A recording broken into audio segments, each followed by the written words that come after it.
Let's dive into the nitty-gritty. It was released October 8th, 1993. The budget for this movie was $10 million, if you can believe that, and it made $18,369. Oh, God. Wow. I didn't realize it was such a success. Yeah, that's not a good. I kind of figured, like certain movies like Grand Isle, it seems like it was actually just put out directly onto like a streaming platform or something like that where people could rent it, and I think that's where they got the $2,000 that it made or whatever. But this one was definitely in theaters. I mean, this had a theatrical release. Look at the frickin' cast, the writers, Coppola as the director. Right. I mean, this is some heavy hitting stuff here. It was written by Christopher Coppola, who is Nicolas Cage's brother.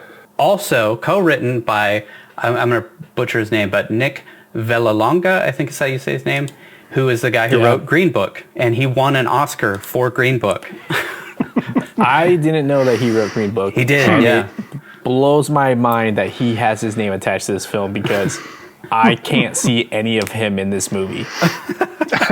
All I see is Christopher Coppola.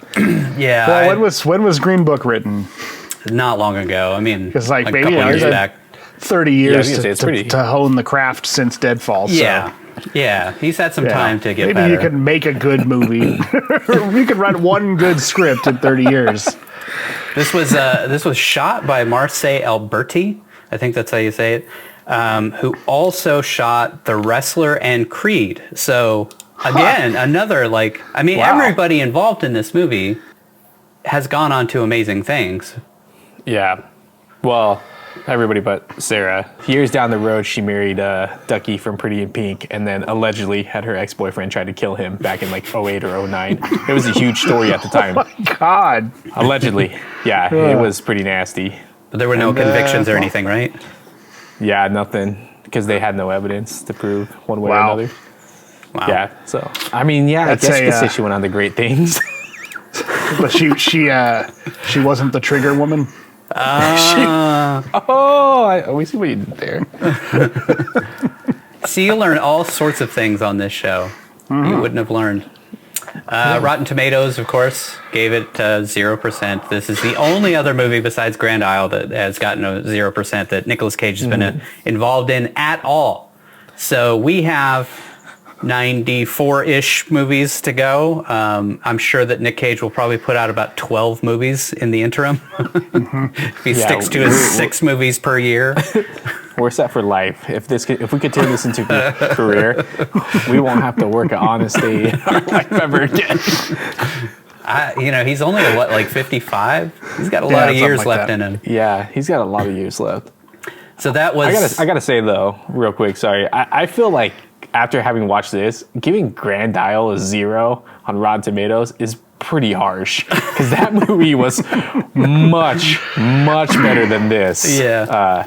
Wonderful tale that all we're it about is to... is the amount of critics who liked the movie. Exactly. I know.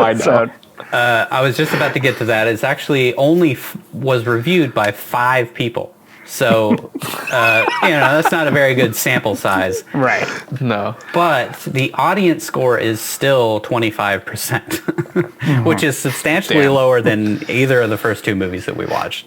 It got so on Rotten Tomatoes, it's a 2.6 out of 10, which, if memory serves, Grand Isle was like 3.4 or something like that.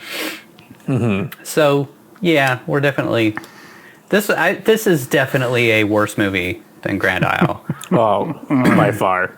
But we'll get to it forever from now in the Cageometer. I feel like it's actually because of Nick Cage. It's a little bit better just because of the zany, wacky performance that he gave in this movie.